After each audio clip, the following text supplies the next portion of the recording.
think it's only fitting to start this episode off just with a big, deep sigh, because, oh man.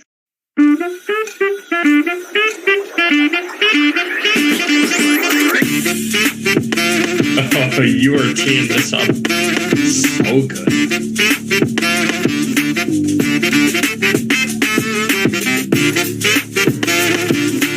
Enzo, to me, looks like a more agile, basically a young Chess Fabregas.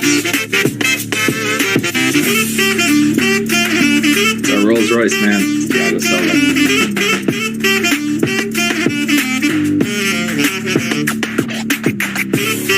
Messi is the Jorginho of international football. That was a dumb take.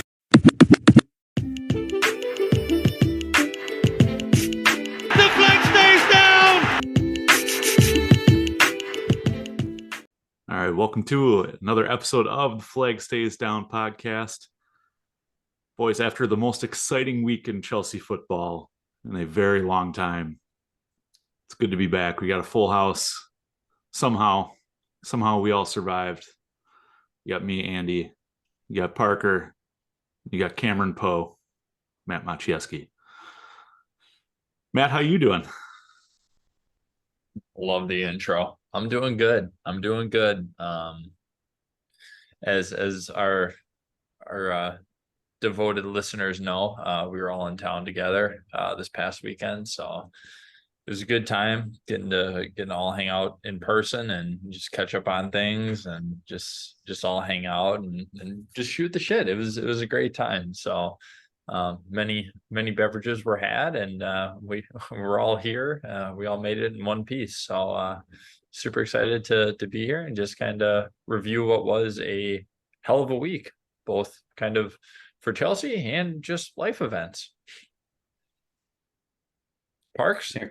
Congrats, Collins, and thanks for giving us an event and a bar tab to come in for. It's always fun to come into town and see you boys, and great time, and it was good to just catch up, like you said, Matt, on life and be together. It's that's kind of what this pod bridges the gap between, because we don't see each other every day anymore, and this pod is wonderful, but seeing you guys in person is even better. So that was fun, and it's been a hell of a week. Still disappointed that City match didn't happen on Saturday like it was originally intended to be. We would have been able to go to Highbury and watch the match together, because I can't remember the last time we all watched a match together in person. It's been quite a minute since that's been the case, but didn't work out that way. Still a 4-4, sort of a match for the ages. It was kind of a crazy one, so we'll get into all that, but it's been a fun week. Happy to be here on Sunday. Happy to be in one piece. I did have to take a little cat nap today when I got home, but other than that, I'm good. Yeah, I had my mother-in-law pump me full of meds this afternoon. I was struggling. I appreciate you boys coming out and celebrating 10 years that my wife and I have been married. It was, as you guys said, a blast. And, as much as it was about the wedding, it was more about the Flag Stays Down podcast. I'd like to think. No, but it's been Matt, like you said, a hell of a week. God, we had the game that I was calling Chelsea, or like the most entertaining match of the season, happen on Monday. We made the mistake of potting on Sunday. So we didn't get to talk about it directly after. But then you follow that up with what is now being heralded by fans from across the league as the match of the season against City here. So there's a lot. I think it's unfair for us to narrow down, 4 topics to talk about from this week. So we'll march through the games and we'll see what comes from there, because I know something's going to come up. Matt and I will start throwing punches. Parker will have to moderate, just like old times. Let's get into it. All right. Well, first up, like I said on Monday, Chelsea 4, Tottenham 1. 9-man Tottenham 1. It was a rough start. It was a start that we expect to see out of last year's Chelsea squad, giving up the early goal in the 6th minute to Kulusevski. Spurs nearly double the lead. Double their lead. Then, oh man, chaos just erupts towards the end of that first half. Christian Romero going out on a red card. A couple injuries for Spurs. Cole Palmer converting a penalty. And then things just escalated from there in the second half. Udogie getting a second yellow. He's sent off. Chelsea struggled to break down a very high line from Spurs. And then finally doing the 75th minute, Nico Jackson, the hero, and then drops another 2 in stoppage time. And does a little bit of shithousery in the meantime. So, boys, what are your initial reactions to Monday's match? So I haven't finished watching the entire match. I know the highlights of the match. So I'll have more to say probably after I finish watching it. Yeah, the first, I would say 15-ish minutes were rough. I think obviously the Romero red card definitely shifted things. And even his kick out on Levi Colwell, like that kind of just sparked everything. And then Romero gets sent off. You have to bring in Eric Dyer. And then you take away who I thought was Tottenham's best player up to that point, Brennan Johnson. Mm-hmm. He was, I think, by far the most dangerous player on the pitch for Tottenham. So I was surprised by that move. But hell, it's, I guess, a Spursy thing. Take off your best player and bring on arguably somebody that can't even break into the squad anymore. So be it. But yeah, I mean, I'm happy that we got the victory. Again, I'll kind of hold some of my comments until I finish watching the game. But for like the first 40 minutes that I was able to kind of go back and watch, yeah, I think that Romero red card kind of really switched things in our favor. We started looking more attack minded. We started having more chances. It was good to see Nico finish an offsides goal. I was very happy about that, and he finished it cleanly, which is even more shocking. But yeah, it's good to see him get his goals. Again, I think the running joke was he had 3, he should have had 6, right? According to Pochettino. It's going to happen, but I'll take 3 any day of the week. So I'll give credit there. So, but yeah, that's kind of my 2 cents based on what I've seen so far. Parks, what about you? Yeah, I think you're spot on, Matt. A lot of the points you made are very accurate. I think the first 20 minutes were pretty brutal for us, and Tottenham were kind of flexing why they've had the start of the season that they've had, and they played very well. And we looked very much, kind of all over the place, not too much organization. Things were not looking great. I don't want to harp too much on the negatives of this match because we beat Tottenham at Tottenham 4-1. Like, it doesn't matter how you beat Tottenham. It's the victory against them at their home place while they're on fire. One of the commentators mentioned it, and he said, even when Tottenham are hot and Chelsea's not, it seems like Chelsea gets the better of them in this matchup. And I'm sure that just absolutely eats at them as a fan base, as a team, as a culture. I'm sure that they just feel like Chelsea's big brother, and they just keep little bro down here. And it's even when they're down and out, it doesn't matter. Like, Chelsea's still getting the better of them. So it was a weird one. It was a scrappy one. Happy to see Nico finish his goals, but yeah, it's frustrating when you see the chances that he had, especially early. The late one, the last kick of the match one, whatever, he already had 3 and the game's dead. So I don't really put too much stock into that one, but like his header early on and the chance he had early on where he took like 4 or 5 touches in the box and got saved. And those are the ones that pissed me off. Collins, I told you pre-pod, had I not known the result of that match, I would have been furious. Like, for most of the match, furious, like not happy with a lot of how things were going up until Son had his shot saved in like the 86th minute where he had a chance to equalize, put it 2-2. And I mean, it was close to being catastrophic in my opinion, because if Spurs score and we draw 9-men Spurs, that's catastrophic to me. That's bad. Like there's no excuse, especially when you play up 9-11 from 55 on. Like if you get a second yellow in the 85th minute and you don't score, like okay, right? Like it's fine. But to play it most of the second half up 2 men, I think that would have been horribly bad.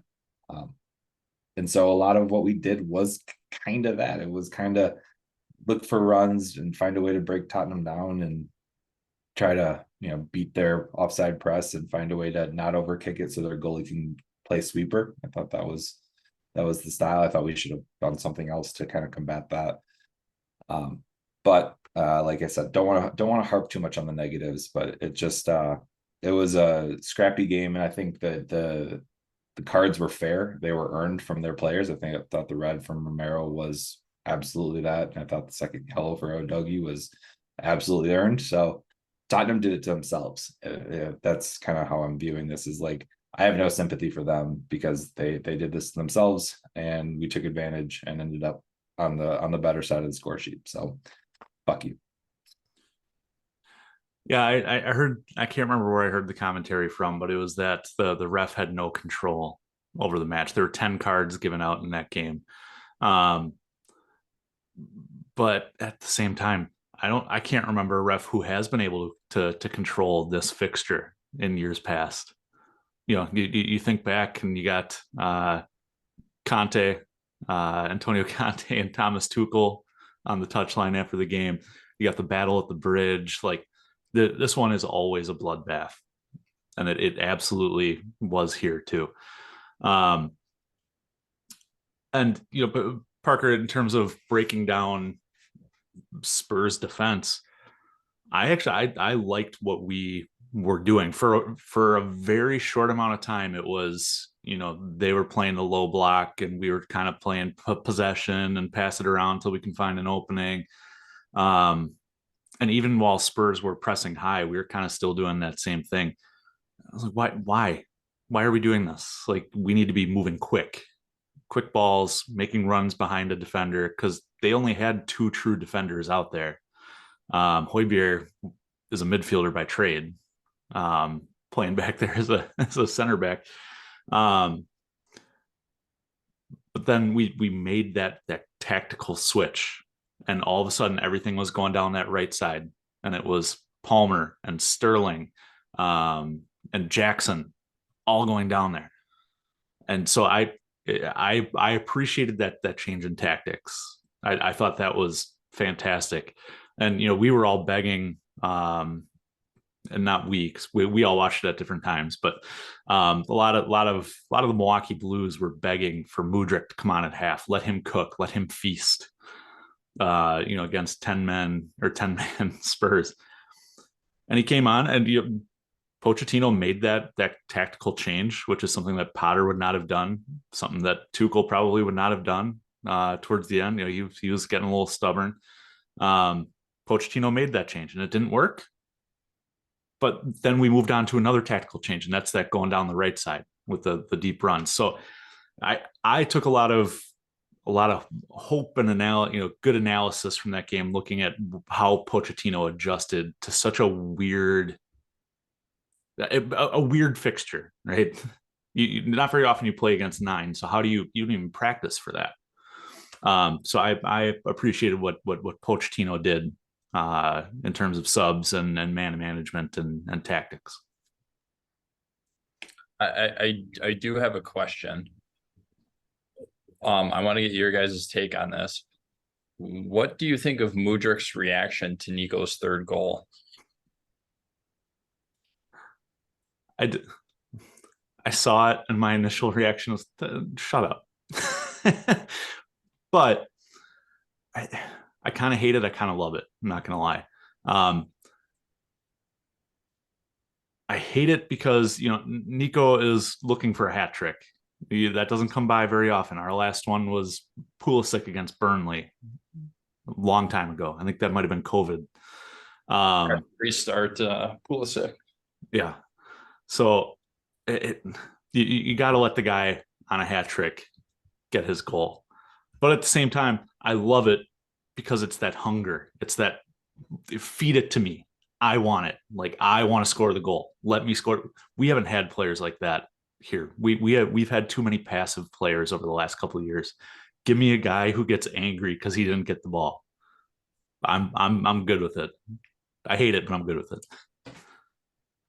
I thought Mudryk did exactly what he should have for that move to happen, because Nico feinted left and put Vicario on his ass and then walked by him. So it was the Mudryk run that helped seal it, and he did the right thing, right? He took it himself, and most strikers, when they have one on goal, they trust themselves, right? They don't make that pass.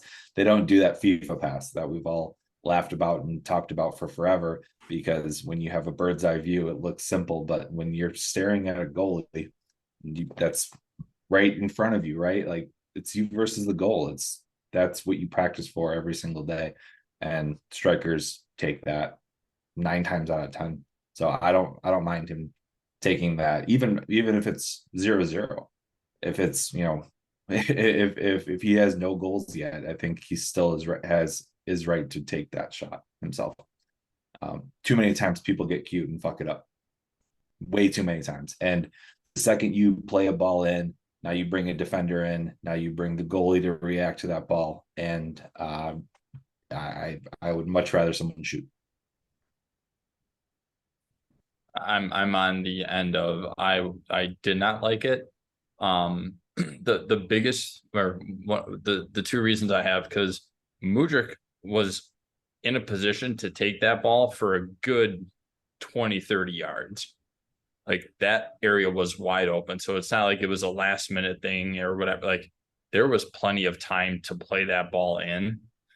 The second thing, Nico Jackson faked himself out. Like, it looked like he fumbled over the ball because he didn't know what to do. Had he had confidence and actually just taken it and made a definitive move and done it, yes. But it looks like he almost cocks it up himself. Like, and that's what faked out the keeper, because Nico almost fucked it up. Like, pick something. Don't get caught in two minds. Either pass it or take it yourself. And he didn't know what to do. Like, even though he had just scored 2 goals, he's like, wait, what am I supposed to do in this situation? Had it been clean, I would have been much happier with it.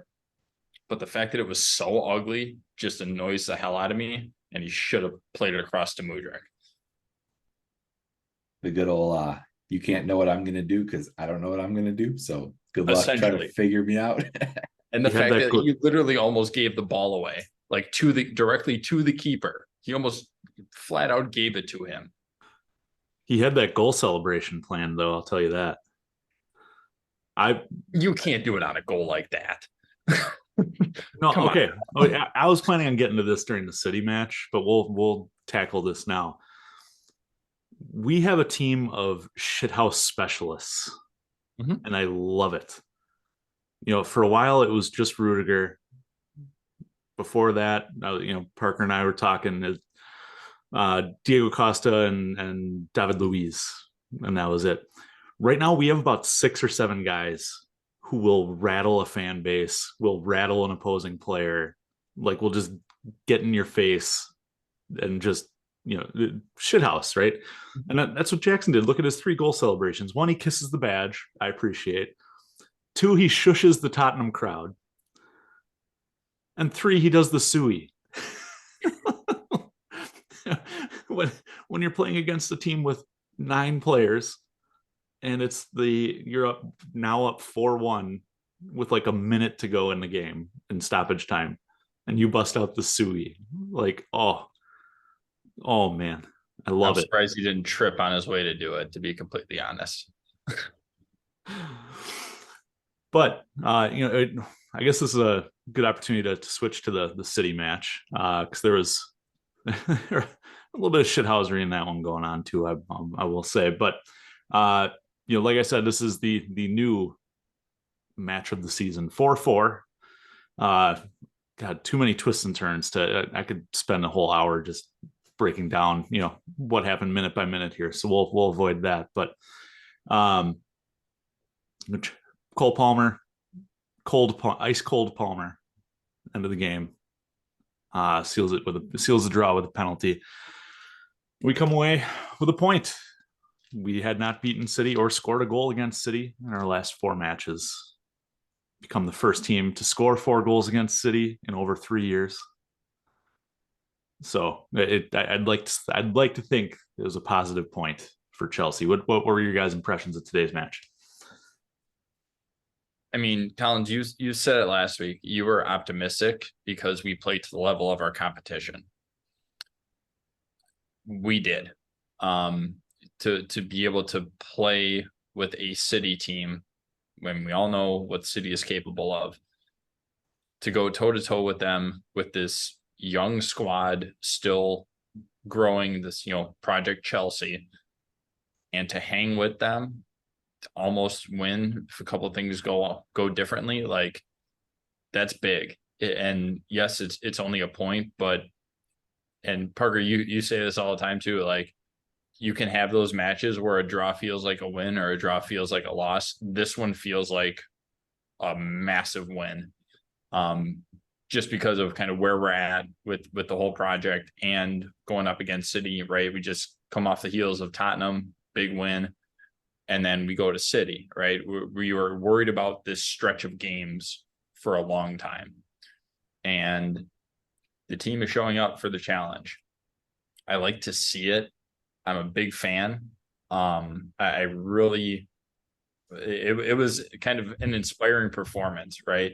The last time I saw a match like this, I think was Liverpool and Norwich like 7 years ago, where there were like 4 goals in stoppage time and it was like 5-4 or something crazy like that.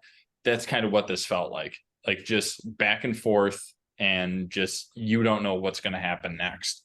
So as somebody who would be a neutral fan, like if my wife was watching this, she would be like, what the hell just happened?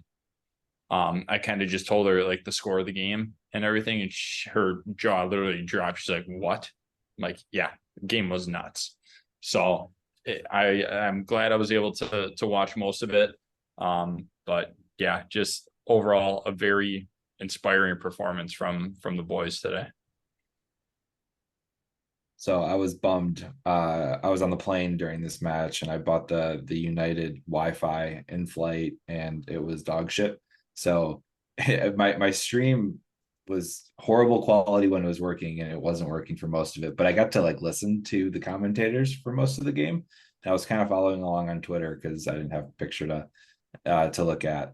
And man, this game did have pretty much everything. I watched the NBC puts out the highlight package, just kind of showing the match highlights.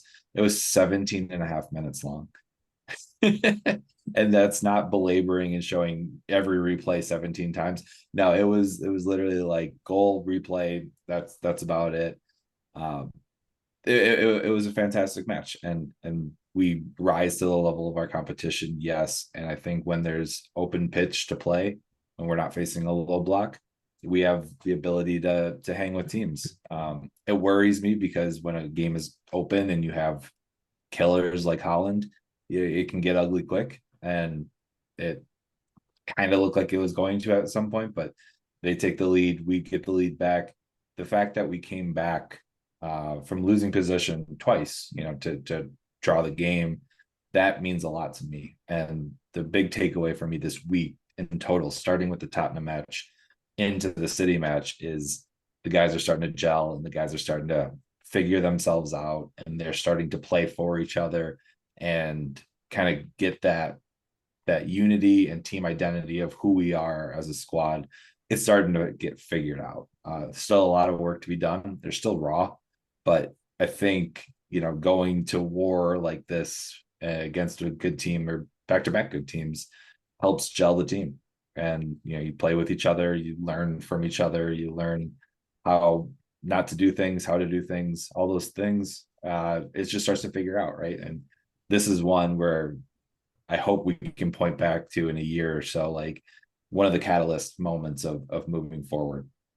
One of the other things I wanted to point out, which I like about team character, is how do you respond from a match? And so Tottenham loses to us, and then they go on this weekend and lose again. Just it felt like we broke them a little bit, and I love, again, little brother comment, right? It's like we broke you. You played big bro, you lost, and now you don't know which way is up anymore. We come out of that match, could have an inflated ego of how we handled Tottenham. We don't. We come out and we give City the respect that they deserve as a squad, and still go toe to toe with them and play with them and show them why why we deserve it. And we got goals from Thiago Silva. Loved his header. I can't remember what game it was a couple games ago where he headed a similar ball across goal and no one attacked it. One, I love the fact that he put it on goal this time, and he's kind of like, fine, I'll do it myself. A little bit of that ego, but we did have two people attacking that ball as well. So had he put it across goal, those are things that I'm starting to notice, right? Like, how are we making adjustments? Silva made an adjustment, as well as our guys made adjustments to that in case he did put that ball across goal. We were ready for it. Those are great, right? But then getting goals from Nico, the Nico goal was awesome. The fact that he pounced on that ball was fantastic. I thought he was going to be offside. I almost didn't celebrate it when I saw it, and happy to see that goal. And then Broyo winning the penalty. I mean, he came in, and we haven't mentioned his name yet, but he comes on and in a big way wins the penalty. He controls that ball, about to take a shot, right, and then gets taken out. So and then obviously the big headline, Cole Palmer taking a penalty against his former team, ice in his veins, doesn't look fazed by it at all. And I know 2/3 of the people on this podcast don't appreciate the penalty, the art of the penalty, and one named Matt doesn't really have any appreciation for it. But I appreciate having someone that I trust in big moments named Cole Palmer, that I feel like he's got ice in his veins. He's starting to prove it. And to do it against Tottenham and to do it against City, I mean, did you do it against Arsenal too? I can't remember. He's had some big goals, and it's great to see. It's great to see his confidence continue to grow match and match. Yeah, Cole Palmer has been fantastic, and really it was the two former City guys that were running the show. It was Sterling and Palmer. God, this year's Raheem Sterling is exactly what we paid for last year. It sucks it can come last year, but he has been very good. He has been the leader that we need in the attack. And what he did today was exactly what he did at City. It was driving at people. None of this passing it around the top of the box and just kind of hanging out. No, he was going at that City defense, and that is Raheem Sterling at his best. But God, I feel like we should just change the name of this pod to something about Cole Palmer. But I do briefly just want to touch on his I guess worth to this team. When he first came over, he made a couple substitute appearances. We're like, okay, he's got some skill, all that. His first start didn't come until the Brighton match. We had somebody out injured or suspended. I can't remember. Was that the game Nico was suspended for? Accumulation of yellows, probably. Yeah, but that was his first start. He has not missed a start since then. That's 8 games. He has 4 goals and 4 assists in those 8 games. Again, we failed up into getting him, and it's been amazing. But sorry, I had to add that, Parker. But now I got to go back to what I took away from the game. And again, it's the manager. It's Pochettino. How many times, how many different managers have we seen make Chelsea play in a low block against City? Let them have possession. We'll beat them on the counter. When was the last time we went out and attacked City? I can't remember. It's been a while. I love Pochettino's approach in this one. I love when two big teams just go at it, right? No one's ceding to the other one. It's just constant attack, and I love it. This game was so much fun to watch. And then you see him after the game. You see Pochettino after the game, and I'm sure we'll touch on Anthony Taylor in a minute here. Doesn't even bother going to shake Pep's hand. Immediately runs out on the pitch. And if you're not good at lip reading, you see him go, "What the fuck? What the fuck?" He wanted that game to keep going. We were in attack. Why was that game blown dead? And you add the bullshit call and penalty call and all that. Terrible. But that's, oh my God, I've wanted that for so long. A Chelsea manager to go after Anthony Taylor. It needed to happen. And yeah, he came out and apologized afterwards, but whatever. It's out there. I have the GIFs now. Like we're good. But yeah, I'm very impressed with Pochettino this week. This week, he is no longer ex-Spurs manager Mauricio Pochettino. He is a Chelsea man now. I think it's interesting, the Anthony Taylor thing, because we talked about that, how he got like sent down to the championship, and his first match back is going to be Chelsea and City. Really? After blowing a big call in that championship match. Yeah, he didn't even do good there. Yeah, what the like fuck? Really? We're going to reward him with the quote unquote right now match of the season. We're going to give him that game after being demoted and cocking that one up too. Wow. Just wow. And he was born in Manchester. Why would you give him this game? And like the thing that bothers me is there's been a clear path of him in Chelsea, a clear history of him in Chelsea. So maybe like while he's on punishment or in rehab to like not be a shit ref, maybe don't put him, even if it's not Chelsea City, right? Like even if it's Chelsea full, whatever, right? Maybe don't put him with Chelsea in the first match back. Maybe like let him get some matches under his. It's just stupid. I wish he stayed in the championship. I don't think he was missed in the Premier League when he was gone. And yeah, if you go to the championship and you still can't get it right, like come on, man, it's the big leagues. What do we think of the penalty? The first penalty on Cucurella? Horseshit. There's no way that Cucurella, all 5'8" of him, is able to take down basically Thor in Erling Haaland. Like, stop. That's not even close. And look at the context of the entire play. Like, they were both pushing and grabbing and trying to get position on each other. It's just that Haaland decided to fall over. I didn't like it. I thought it was the wrong call. I appreciate VAR taking time to look at it, but I don't think it was the right call at all. The refereeing and the VAR in both matches, it felt like it just took so much time, and a lot of the commentators made mention of it. Refs feel like they're under scrutiny right now, and they're afraid to make mistakes, and I get all of this, and it just feels like it's interrupting the match in a big way. I mean, Tottenham first half had a +12 stoppage time, and it was that way for the City match too. So I don't like what was happening. I think they got it wrong. I think Haaland, to get in front of Cucurella, did exactly the same thing that Cucurella did back to him, which was kind of used his body and pulled him. I don't watch a lot of City matches. I haven't watched Haaland in a couple of years, like actually play a full match. He's bigger than I thought he was. He's stronger than I realized, or I gave him credit for. I know how fast he is, so I kind of in my mind have pictured him to be skinnier, but he's quite physical, and so him, pulling Cucurella back was the reason he got ahead of him, and that to me is just as bad as what Mark did back to him. So it just feels like a no call. And instead we get yellow carded and award a penalty. So it's tough. Yeah, I can see why it was given, but I just don't agree with it.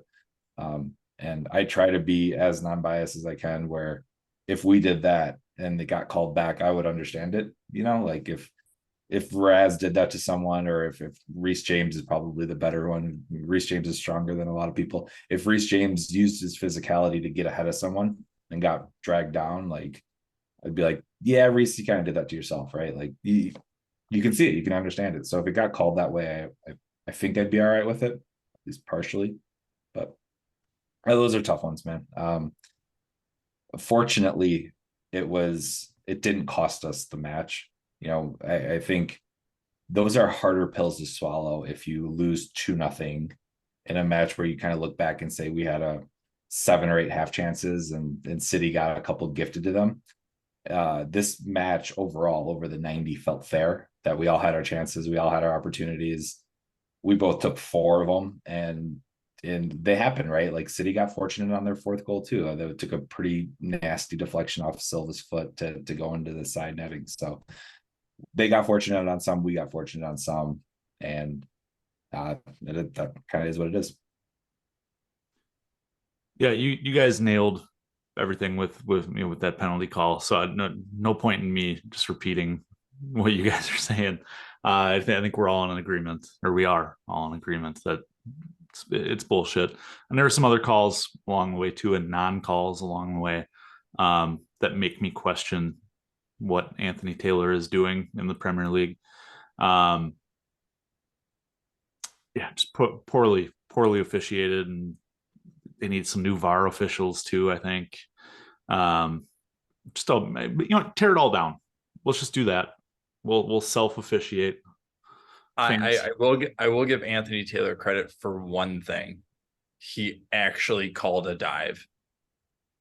Fair. I will give him credit for that. He actually called a dive, which, again, we have watched enough of this sport to know that you could throw out probably 5-6 yellows a game for simulation. I was happy to see that at least somebody was able to see it and did something about it and called it out. So that's the only positive I will give Anthony Taylor. The one that bothered me, the call that took a long time to confirm, was Holland's goal. They were looking to see if that ball hit his elbow while he was on the line. This is bullshit. It's a goal. He scored a goal. You look at that live and in slow-mo, you're like, that's a goal. If it hits his elbow on the way in, come on. Are we really looking at this for 6 minutes? And that's, again, like I said, I try to be out I was like, that is absolutely a goal. He scored that goal. That doesn't need to come back, right? It's silly that we're looking at that for 5 minutes. I just get on with it. Let's play the game. Yeah, that's kind of the unfortunate part, because even if it does hit your hand or elbow inadvertently, it could be tucked into your body, and even if it hits your hand as you're an offensive player, it would still be considered a handball, just because of how the rules are set up that way, which I don't agree with at all. It should be the same for defenders and attackers, but I can understand why they were looking at it, because it looked somewhat close. But yeah, I was fine with it. Whatever, it's a goal, move on. I was fine with it, but it's one of those things where, in the back of your mind, you're like, all right, if this was us, I guarantee you they would have said it was a handball because it hit his elbow and the ball didn't fully cross the line. I could have definitely seen that come up.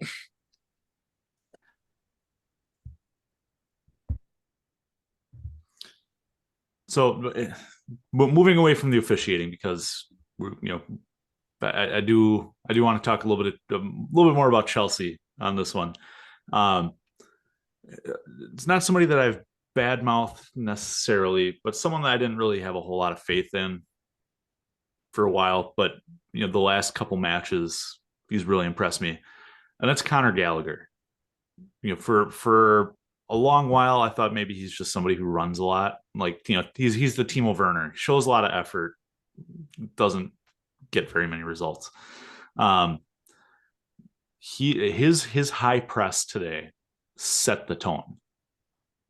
And I don't want to give Pochettino more credit because I've already done that enough on this pod, but this season we have seen Conor Gallagher blossom in that role. And we still got a couple midfielders out who are injured and be coming back soon. But now it creates the issue of where do you put him? I don't know. Because Conor Gallagher, I'm pretty sure, has cemented a role in that midfield three of Enzo, Caicedo, and now Gallagher. But yeah, I'm very impressed with him today, as well as against Spurs. But today, especially, pretty much taking Rodri out of the game. The thing is, he is becoming like a midfield enforcer, and I've just noticed this kind of over the last few matches. He'll stare you down after a foul. Like we talked about the shithousery and getting in your head. He will do that. He has no problem stepping up and just talking shit and making his point. It might not, it's one of those things where it might not be the prettiest, but it's effective, right? He'll go in, he'll take the hard challenges, like no problem. He will do, we talk about, like in pro sports, like doing the dirty work, the stuff that doesn't show up on the stat sheets. That's him. Like he is your guy. So I'm happy to see that things have panned out for him. I know like early last year, we were kind of skeptical, especially when he got, 2 yellows in like the first 20 minutes against Palace. Yeah, that wasn't a good look. But now he understands his role. He's kind of a co-captain now with the club. It's good to see him embrace that role and kind of solidify his position in that midfield. I love Gallagher. I could talk about Gallagher a lot. What's really standing out to me in this team is this team versus last year and the years prior is, it felt like we had good pieces in the prior years, and like, I enjoyed our team, or I enjoyed a good amount of our team, but now it's like the people that we have are just making those guys feel not good anymore. And so we go up against Kai Havertz, we go up against Jorginho, we go up against Kovacic. We'll see Mount here shortly if he plays. But the point being, I say that half smiling, but the point being, he's not cracking into the team. Nor is Kai, nor is Kovacic. These guys, we praised our midfield. N'Golo Kante is another one. We won't see him obviously because he's playing in Saudi. But those are all guys that I have a ton of respect for. They're Chelsea great players. Don't think any of them are legendary status, but they're Chelsea great players. And I enjoyed watching them play. It was hard to see some of them go, but I really like what we have now. And then I think, looking at it now, I feel like we made the right decisions. We got the right people in. Fernandez, Caicedo, Gallagher, and then some of the other pieces that we're going to be adding back from injury around it. We've got a midfield for the future. We've got midfielders that play well together, that have different roles, different skill sets. Conor was great, and what I really liked about the City match was who went out. Someone got subbed out, and then Palmer went to like the 10 role, and we can just kind of shift things around and how we line up. I think it was when Mudryk came in or something like that. So it's nice to see the ability to flex our midfield when need be and work around it. And Gallagher's been great. He's been one of our better players this year. And as you were saying, making the right decisions and getting rid of some of those players, it seems like the dressing room atmosphere, the team bonding is through the roof. This is the most together I've seen a Chelsea team in years. I think since pre-COVID, probably. But there just seems to be a general togetherness. The report came out this week of Cole Palmer is going to start taking Spanish lessons because he wants to be able to better communicate with a lot of his teammates. That's awesome. Thrilled for that. But in a team of young guys, they seem to understand the assignment. Right there, they know, hey, like we're not fighting for a title this year, but that doesn't mean that they're going to give up like last year's team did. How many times have we given up the first goal this year, and this group fights back? And I just watch. I love watching the goal celebrations now, because it's like, all right, where's Axel Disasi? Like he's going to come in today. I swear to God, he threw a fucking haymaker at somebody in a celebration. But you had, Raz and Palmer secret little like handshake hug after the Palmer penalty. It's the little things like that, and it brings me joy, and I'm glad that this team is gelling, because that is a huge improvement. Just that alone is a huge improvement over last year's squad, which was so hard to watch. Fans will start buying into, right? Like fans feel that energy in the stadium. We feel it from the TV screen, and it's easier to cheer for a team that you feel like is trying, that feels like it's fighting. We've talked a lot about it in the past, about going down and then not really having the faith to get a goal to come back. And like I started when I talked about the City match, coming back twice from losing positions to be in drawing positions. And I had faith at 2-3 we could win 4-3. Like there was faith in me that we could go and get 2. And I was like, I took a step back and I'm like, oh, this is different. This is new. This is fun. Like this is, and to your point, Alex, like the joy of watching a team that you want to cheer for, that you wrote out, are writing out a tough period. It's not over yet, but you're in the process of riding out a tough couple of years and some struggles and a lot of things to cause it. But you start to see the light, start to see the progress, and couldn't be happier for a lot of the guys that are putting in the effort, that stuck around and have put an effort through a lot of the shit. And Gallagher is one of them, who had a tough year, got shat on pretty hard by Chelsea fans. And but then you also look, Raheem Sterling decided he wanted to stick around. He wanted to be a leader in this clubhouse. He's doing that. Mark Cucurella is having a renaissance this year. It is fantastic to watch him. And yeah, it's a bunch of guys, and seemingly, they have the backing of their teammates and the backing of their manager, and so they're thriving. And it's great. And I just, oh man, I'm gushing here. It's a group of people with something to prove. I think that's the biggest thing. Like, yes, there was a lot of money splashed on Mudryk, Enzo, and Caicedo. They really don't have egos, though. Or if they do, you don't see it out there on the pitch.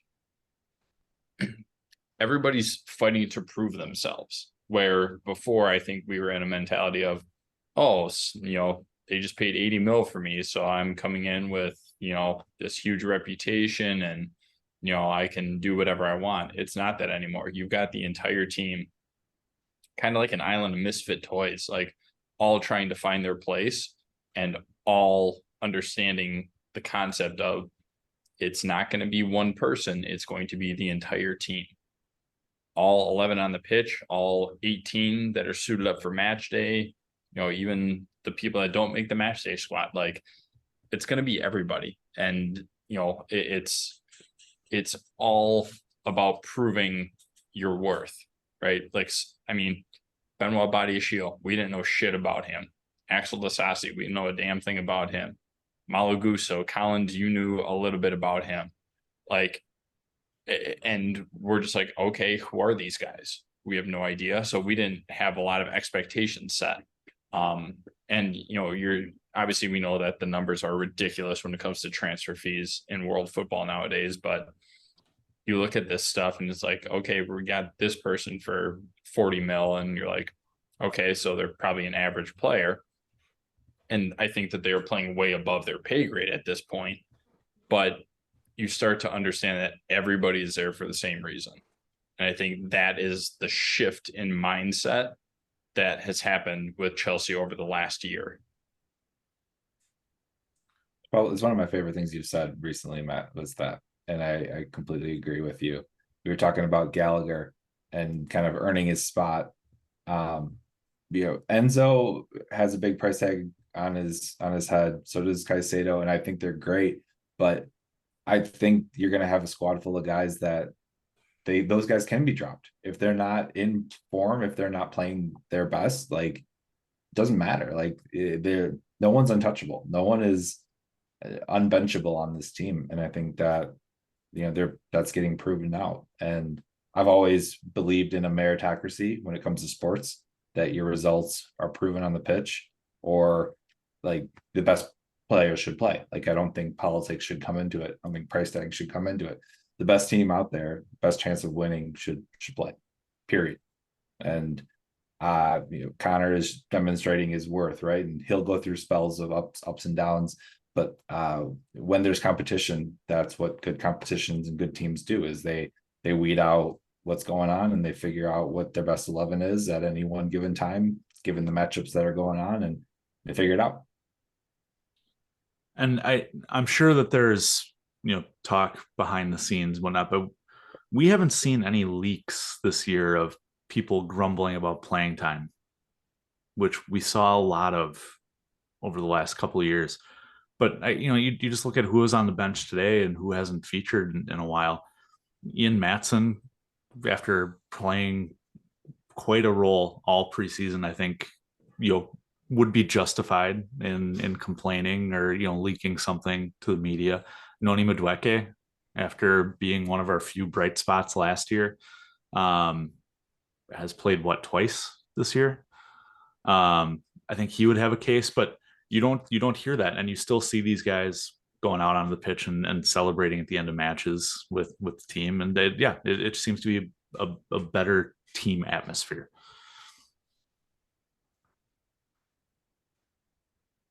We'll see how we all do. When Lavia and Nkunku and some of those guys are healthy, I think the injuries have helped that counts, because we don't have players of that caliber that can crack in. You look at the bench and it's like, all right, Badiashile, sure, but like when we have Wes Fofana and Badiashile and Levi Colwell and Axel Disase and Thiago Silva, and we've got 2 center back roles, there are going to be some, and those are the rules that you don't get subs in and out of either. Center backs typically play the whole match, so that's where I think that's where Poch is going to have to work his magic, his man management magic. Jesus, and because that's going to take some caressing. It's going to take some figuring out when we've got a fully fit squad and some of those positions, because I don't know where Madueke and Lavia and Nkunku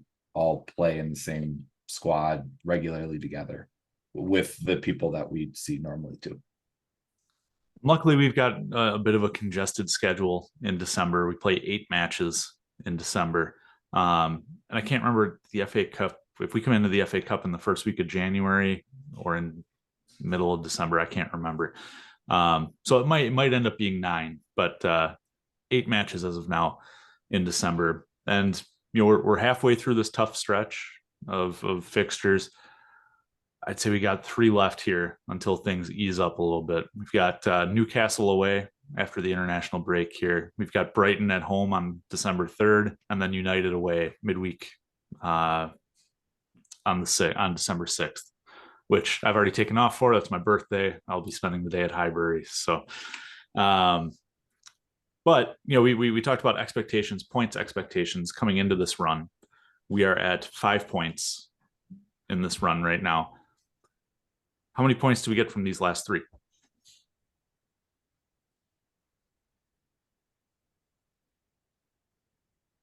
So Newcastle, Brighton, United. Yep.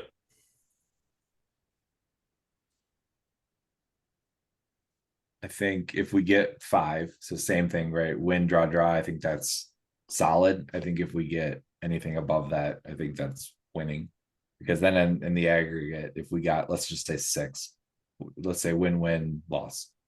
That would be 6 plus 5. That's 11 in that stretch, which on paper looks like 3 or 4. Like, you could easily say like you really could. And the City match, I think we all probably circled as a loss, like, or at least a loss that is very likely or quite likely.